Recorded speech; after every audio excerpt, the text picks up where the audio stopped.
Good news sa lahat ng mga taga Region 5 or Bicol Region. May walk-in po tayo para sa mga magte-take ng exam sa Naga City.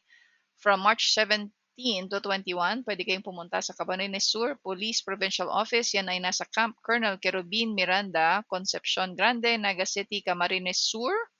At kung kayo naman ay sa Legazpi City, pwede kayong walk-in dyan until March 28 or until slots last. Yan ay nasa Napolcom Regional Office, Regional Government Center sa Ruiz, Legazpi City, Albay. Dalhin ninyo mga sumusunod na requirements. Number one government-issued ID showing your date of birth. Number two, certified true copy or CTC of any of the following school documents. Pwedeng letter A, transcript of records or TOR. Letter B, diploma. Letter C, certificate of graduation. Kung wala kayong CTC, magdala po kayo ng original at isubmit ang photocopy. Number three, two identical copies of your passport-sized colored photos showing yourself wearing a white shirt with a white background holding a name tag showing your first name, middle name, and last name.